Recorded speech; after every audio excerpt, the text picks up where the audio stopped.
मैं आता हूँ तेरे पास, प्रभु यीशु मेरे मसीह, मेरे पापों के लिए ही उधार दे मसीह। मैं आता हूँ तेरे पास, प्रभु यीशु मेरे मसीह, मेरे पापों के लिए ही उधार दे मसीह।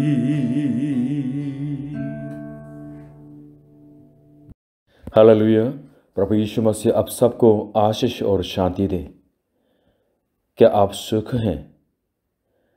किन कारणों से आप सुख हैं? जिन कारणों से आप सुख होते हैं, अगर ये सब कारण चले जाएं तो फिर भी आप सुख होंगे या बिल्कुल बेचैन रहेंगे? अगर आप बेचैन रहते हैं तो वास्तव में जो सुख आपके मन में महसूस होता है वो वास्तव में सच्चा सुख तो नहीं हो सकता है। सच्चा सुख क्या है? वो मनुष्य नहीं बना सकता है, वरन परमेश्वर ही दे सकता है। सच्चा सुख वास्तव में ऊपर से है, परमेश्वर से है, और ये अटल सुख है। और पीड़ा में भी, दुखों में भी ये चमकने वाले सुख होते हैं। वो सुख वास्तव में मनुष्य के हाथों से नहीं बना पाते हैं, सिर्फ परमेश्वर ही आपको दे सकते हैं। इसलिए आज के वचन के शीर्षक है परम सुख की तलाश में। आज के वचन सबोपदेशक 4 अध्याय 1 से लेकर 6 तक। तब मैंने वह सब अंधेर देखा जो संसार में होता है, और क्या देखा कि अंधेर सहने वालों के आंसू बह रहे हैं और उनको कोई शांति देने वाला नहीं। अंधेर करने वालों के हाथ में शक्ति थी, परंतु उनको कोई शांति देने वाला नहीं था। इसलिए मैंने मरे हुओं को जो मर चुके हैं, उन जीवितों से जो अब तक जीवित हैं, अधिक सराहा। वरन उन दोनों से अधिक सुभागी वह है जो अब तक हुआ ही नहीं, न ये बुरे काम देखे जो संसार में होते हैं। तब मैंने सब परिश्रम के काम और सब सफल कामों को देखा जो लोग अपने पड़ोसी से जलन के कारण करते हैं। ये भी व्यर्थ और मन का कोरना है। मूर्ख छाती पर हाथ रखे रहता और अपना मांस खाता है। चैन के साथ एक मुट्ठी उन 2 मुट्ठियों से अच्छा है जिनके साथ परिश्रम और मन का कुर्दा हो। Better 1 handful with tranquility than 2 handfuls with toil and chasing after the wind. आज के उपदेश के पॉइंट 1, शांति देने वाला कहाँ है?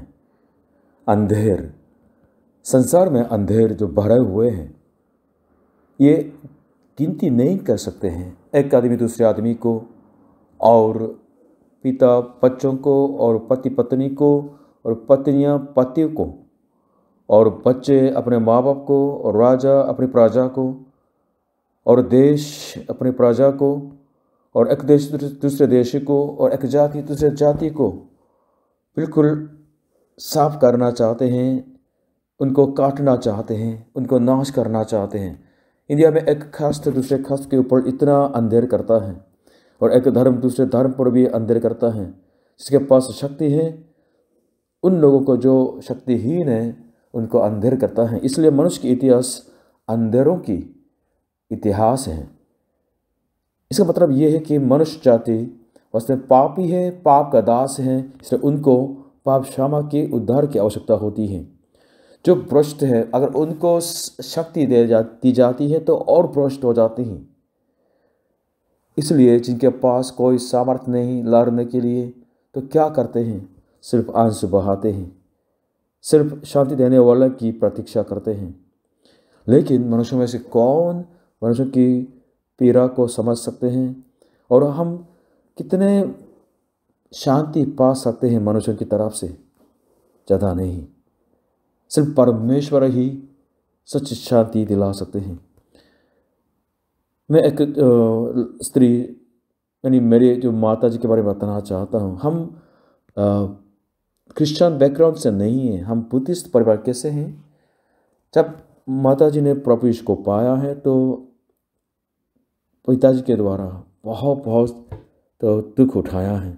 पिटाई हो गई थी, मम्मी जो मूलांश बह रही थी, और पिताजी ने इस तरह धमकी दी थी कि तू चुन, पति को चुनो या यीशु मसीह को चुन। इसलिए बहुत धमकी के साथ, बहुत दुख के साथ टाइम बिताया था काफ़ी सालों से। सिर्फ एक बार चर्च जाने के लिए इस तरह अनुमति दी थी। लेकिन हफ्ते बार इस तरह दुख उठाने के बाद भी चर्च में जाके आराधना करके माता जी के जो अंदर शांति छा गई थी, और इस तरह अंदर को का सामना करने के लिए सामर्थ्य उनको मिली थी। हालेलुया, प्रभु की स्तुति हो, क्योंकि बाद में मेरे पिताजी ने भी प्रभु यीशु को पाया है। जब हमें परमेश्वर की शांति मिल जाती है, हम मृत्यु का सामना भी कर सकते हैं, और निडर होते हुए हम प्रभु के लिए दुख उठा सकते हैं। बाइबल के अंदर अनेक लोग इस तरह परमेश्वर की शांति पाके विश्वास की राह पर चले। इसलिए हमारे लिए सचमुच में शांति देने वाले परमेश्वर ही है। इब्रानियों 4:15 में लिखा है, क्योंकि हमारा ऐसा महायाजक नहीं जो हमारी निर्बलताओं में हमारे साथ दुखी न हो सके, परंतु वह सब बातों में हमारी नाई परखा तो गया तो भी निष्पाप निकला।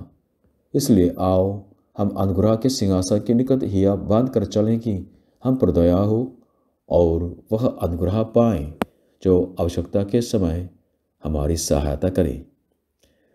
प्रभु यीशु स्वयं परमेश्वर है, लेकिन मनुष्य बन के आया।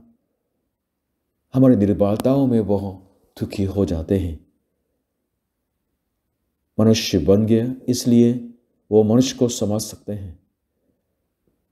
इसलिए बाइबल में प्रभु यीशु को एक टाइटल दिया गया है, शांति दाता। जो लोग प्रभु यीशु पर विश्वास करते हैं, प्रभु यीशु उनके अंदर आके वास करते हैं, और पवित्र आत्मा, उनका आत्मा भी उनके अंदर वास करते हैं, और प्रभु यीशु के चेलों के मन में शांति देते हैं। जब प्रभु यीशु पर विश्वास करते हैं, उनके मन में शांति ही शांति है। अगर मनुष्य जीवन में शांति देने वाला नहीं है तो कितना श्रापित हो सकते हैं।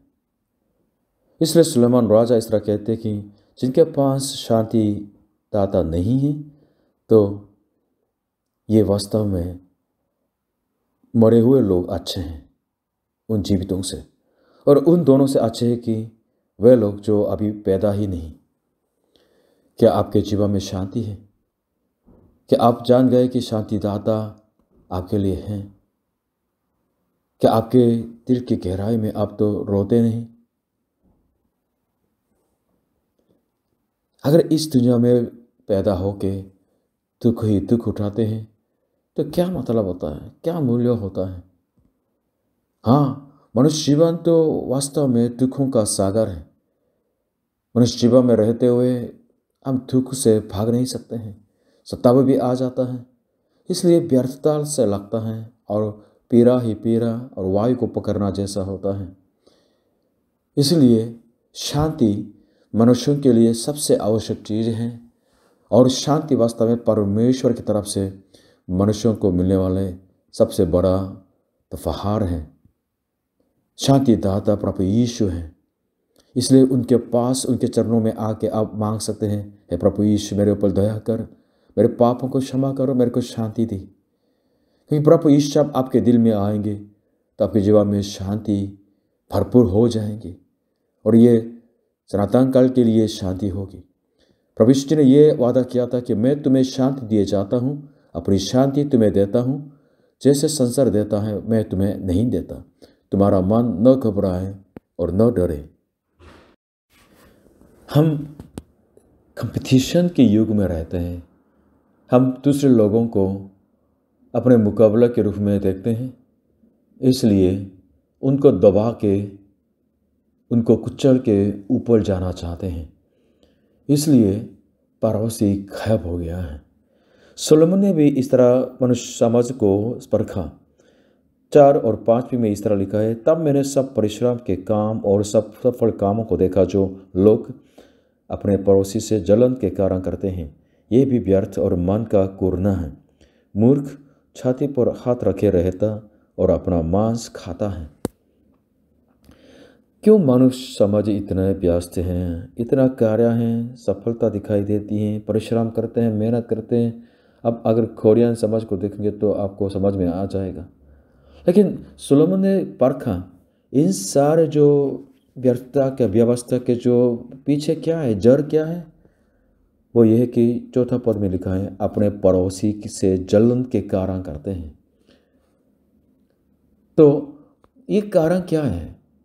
क्योंकि मनुष्य के अंदर दूसरों के साथ ऐसे प्रेम नहीं है। मनुष्य सिर्फ दूसरों को दबा के ऊपर जाना चाहते हैं। वे बाइबल क्या बोलते हैं? नीति वचन 14:30 में इस तरह लिखा है कि शांत मन तन का जीवन है, परंतु मन के जलन से हड्डियां भी जल जाती है।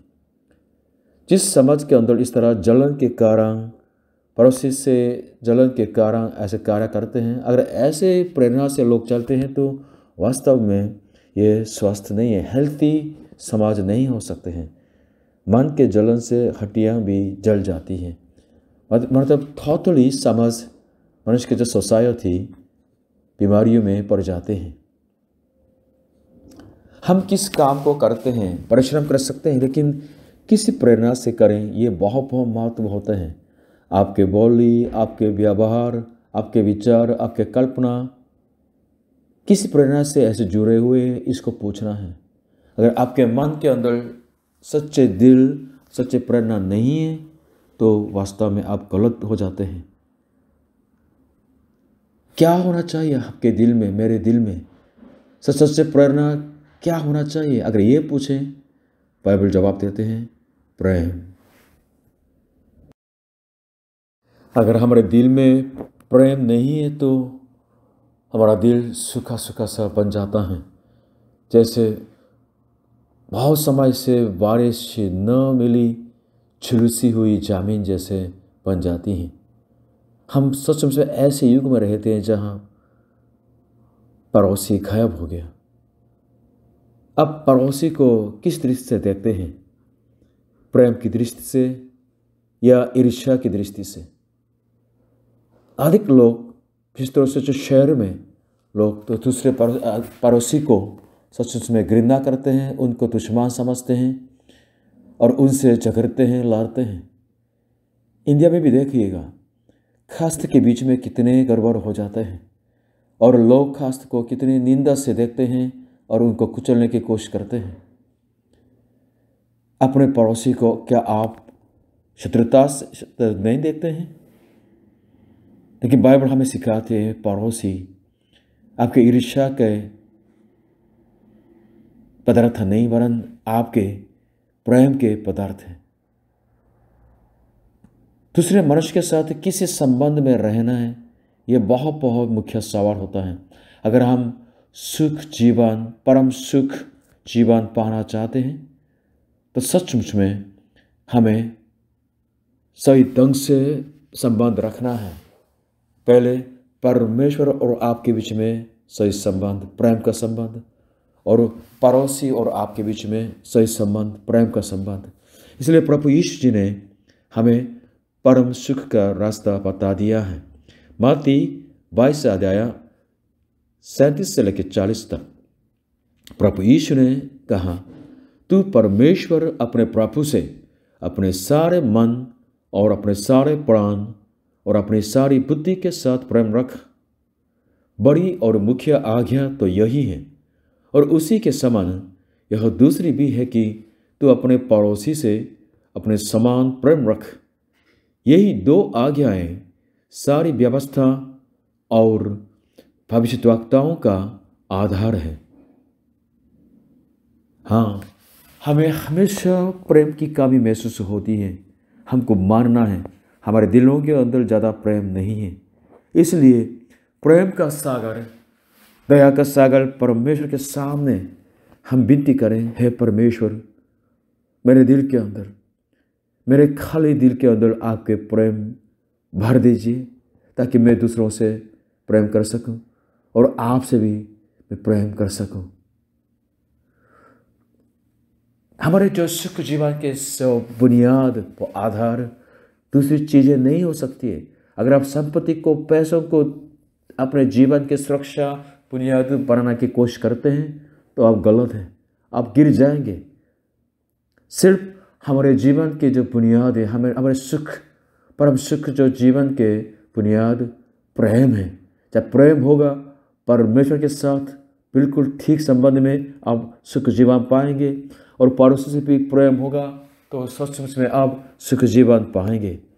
प्रभु यीशु मसीह में परमेश्वर आपको ये प्रेम दे ताकि सचमुच में आप सुख जीवन पाएं। आज के उपदेशक पॉइंट 3, चैन के साथ एक मुट्ठी। 6वें पद में लिखा है, चैन के साथ एक मुट्ठी उन 2 मुट्ठियों से अच्छा है जिनके साथ परिश्रम और मन का कुरना हो। यह मन का कुरने का मतलब इंग्लिश NIV वर्जन में इस तरह लिखा कि चेजिंग आफ्टर द विंड, वायु को पकड़ने के लिए कोशिश।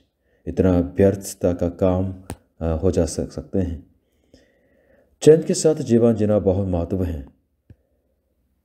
अगर मान लीजिएगा कि देशों के बीच में झगड़ा होते हैं तो लड़ाई हो सकती है, लेकिन आजकल के जो देश पूरे स्केल में लड़ाई करना नहीं चाहते। अगर ऐसा करेंगे तो सांप नाश हो जाएंगे। इसलिए लड़ाई होती है, फिर भी बिल्कुल क्षेत्र के हिसाब से, लिमिट क्षेत्र के हिसाब से लड़ाई झगड़ा युद्ध होते हैं। तो सुलेमान मनुष्य जीवन के जो सुख के मूल्य को कहाँ से लेते हैं? ये चैन के साथ रहने से लेते हैं।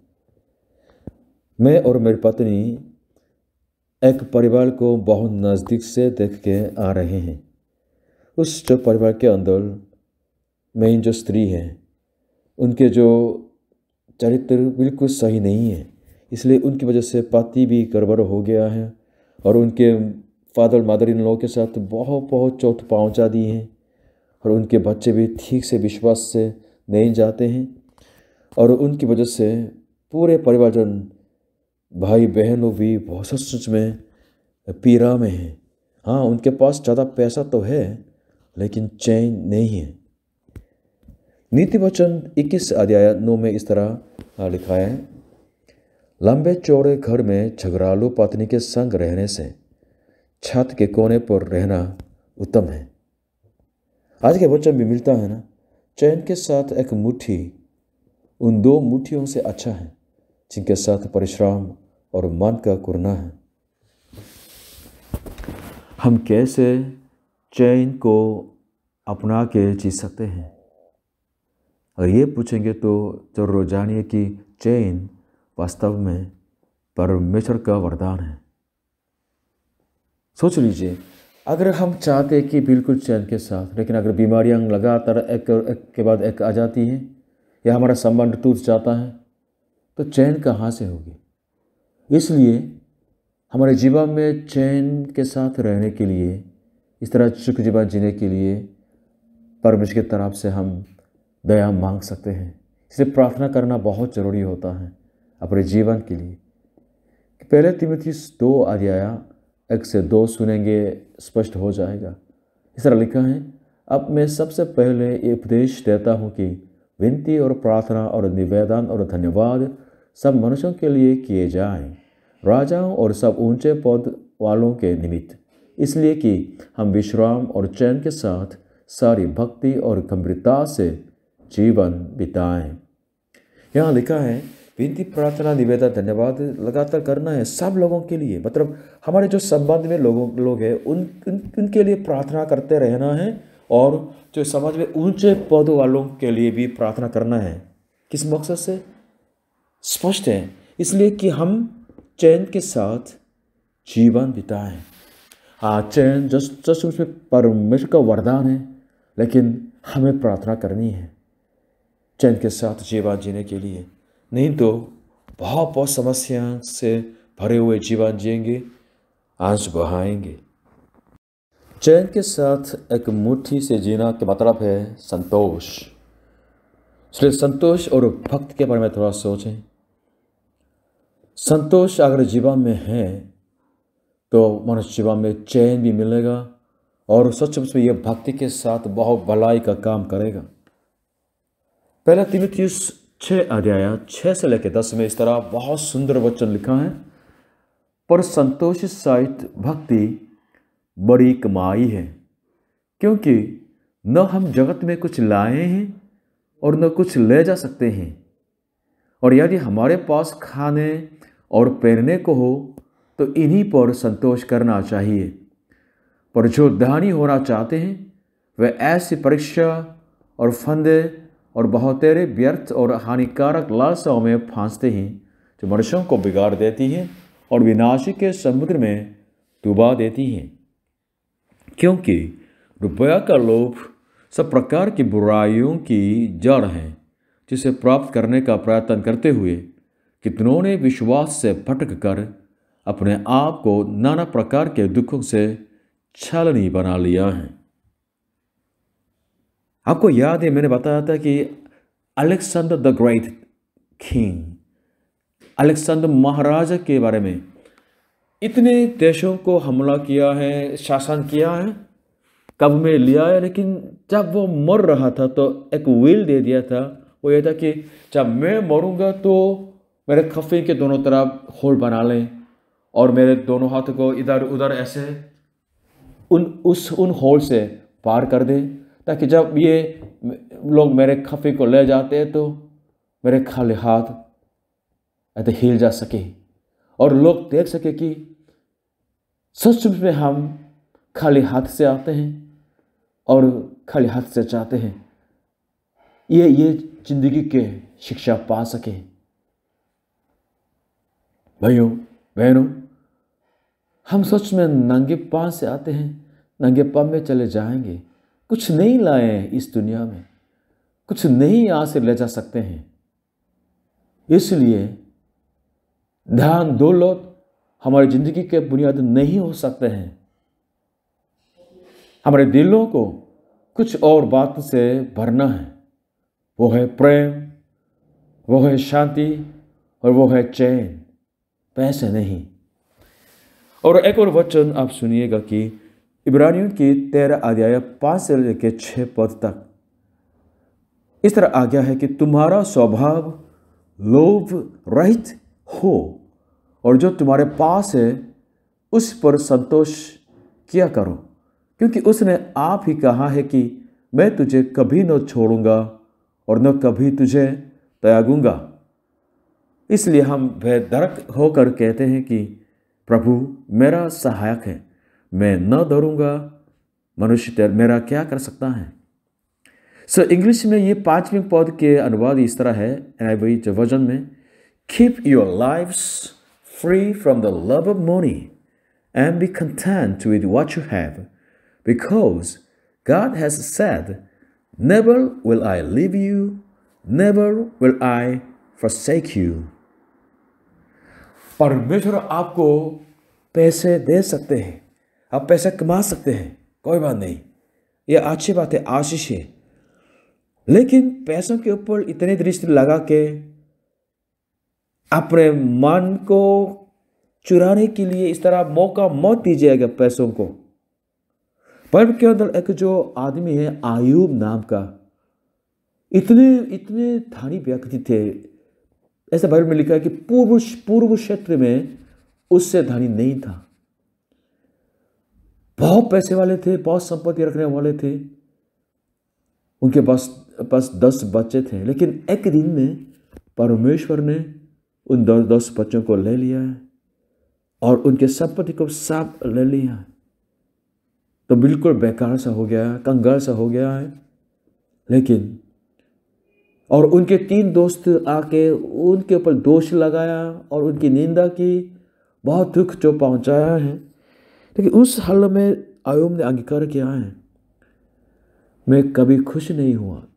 पैसों के बढ़ते हुए को देख के मैं कभी खुश नहीं हुआ। उनके सुख का कारण दूसरा था, पैसा नहीं था। हाँ, धनी व्यक्ति जरूर था, लेकिन पैसों के द्वारा, पैसों की वजह से वो खुश नहीं था। पैसों को अपने सुख का कारण नहीं बनाया था, परमेश्वर ही उनके सुख का कारण ही था। इसलिए जब परमेश्वर ने सब कुछ लिया है, बच्चों के प्राण को ले लिया है, संपत्ति को ले लिया है, तो उसने क्या बका? जिन्होंने दिया है उन्होंने ले लिया है। परमेश्वर की महिमा हो, प्रशंसा हो। हालेलुया। ये भी एटीट्यूड होना चाहिए, क्योंकि हमारा परम सुख का जल स्रोत सिर्फ परमेश्वर है। प्रभु यीशु जी ने एक दृष्टांत कहा, एक धनवान की दृष्टांत है। उस धनवान के पास भूमि में बहुत बड़ी उपज हुई है, इसलिए इतना काटने के बाद वो सोचा कि मैं कहाँ रखूँ इन सब अन्न और संपत्ति को। तो बाद में इतने खुश हुआ, इसलिए वो कहते थे कि अपने प्राण से, हे प्राण, तेरे पास बहुत वर्षों के लिए बहुत संपत्ति रखी है, चैन कर, खा पी, सुख से रहो। तो परमेश्वर ने उसको देखा और उसको मूर्ख कहा, हे मूर्ख, इसी रात तेरा प्राण तुझसे ले लिया जाएगा, तब जो कुछ तूने इकट्ठा किया है वो किसका होगा? हाँ, मनुष्य मूर्ख बन जाते हैं। धन दौलत को अपने पास रखते हुए, अपने बैंक अकाउंट के जो संख्या बढ़ते हुए देख के मनुष्य मूर्ख बन जाता है। उन संपत्ति को, उन पैसों को अपने सुख के बुनियाद बनाने के लिए कोशिश करते हैं, सोचते हैं, और सोचते हैं कि धोखा देते हैं अपने आप को कि मैं सुरक्षित हूँ, पैसा है ना। लेकिन ये गलत है, यह मूर्खता है। पैसे कभी भी चला जा सकते हैं, उड़ जा सकता है, तो क्या आपके दुनिया भी, आपके तो जीवन भी साथ में नहीं उड़ेगा? आज के वचन के द्वारा हमने सचमुच में हमारे परम सुख के लिए महत्व जो गुणों को देखा है, वो क्या है? शांति है, वो क्या है? प्रेम है, और वो चैन है। सच शांति मनुष्यों की तरफ से नहीं, संसार नहीं दे सकते हैं, सिर्फ परमेश्वर ही दे सकते हैं। सच शांति स्वर्ग से है। प्रभु यीशु मसीह में वो शांति हमें मिल जाती है। इसलिए प्रभु यीशु हमारे लिए एकमात्र शांति देने वाला है। भाइयों, मैं चाहता कि आप प्रभु यीशु को ज़िंदगी में पाएं और सच शांति को अपनाएं। और प्रेम के बारे में, हम पापी हैं, इसलिए परमेश्वर के साथ संबंध गड़बड़ हैं और मनुष्यों के संबंध भी गड़बड़ हैं। इसलिए हम अपने को परखें। कभी भी जलन हमारे कार्यों के परिणाम नहीं होना चाहिए। जब हम कुछ भी बोलें किसके प्रति, अगर जलन है तो मुंह बंद करना अच्छा है। अगर जलन मन में है तो व्यापार नहीं करना अच्छा है। सिर्फ हमारे दिल के अंदर प्रेम जो बहना चाहिए। इसलिए हम परमेश्वर की वो प्रेम हम मांगे जो प्रभु यीशु में प्रमाणित हो गया है, प्रदर्शित किया गया है। अगर आप प्रभु यीशु को ज़िंदगी में पाएंगे, परमेश्वर जो प्रेमी है, जो प्रेम है, उनके प्रेम को सच में दिल में पाएंगे और वो प्रेम अपने पड़ोसी से प्रेम करने देंगे। क्या आपके पैसे, आपकी संपत्ति आपको लोभी तो नहीं बनाते हैं? आपके बैंक अकाउंट तो इतना बढ़ते हैं महीने, तो आप क्या पैसों की वजह से तो इस तरह अपने को सुरक्षित तो नहीं समझने वाले हैं? याद रखिएगा उस जो मूर्ख धनवान की जो कहानी को, कभी भी पैसों को देख के, आपकी संपत्ति को देख के ये मत कहें कि ये मत सोचे कि हे प्राण, तेरे पास बहुत प्रश्न के लिए बहुत संपत्ति रखी है, चैन कर खा पी सुख से रह। आप मूर्ख बन जाएंगे, आप परमेश्वर से बहुत दूर दूर चले जाएंगे। भाइयों बहनों, हमारे दिलों को हम परखें। अगर दिल के अंदर प्रेम, शांति और चैन के अलावा और कुछ सांसारिक चीज़ें हैं जो हमारी जो बुनियाद होने के लिए इस तरह तो गलत तरीके से रखी गई है, तो निकाल दीजिए। इस तरह प्रार्थना करें, हे परमेश्वर, हम जैसे अंधेरे के लिए आपके वचन के द्वारा जीवन की रोशनी दी है, धन्यवाद देते हैं। प्रभु यीशु ही में पाई जाने वाली सच्ची शांति, प्रेम और चैन मेरे दिल में डालिए परमेश्वर, ताकि मैं दूसरों से भी प्रेम कर सकूं, उनके जीवन को भी आशीषित कर सकूं। प्रभु के नाम से प्रार्थना करते हैं, आमीन।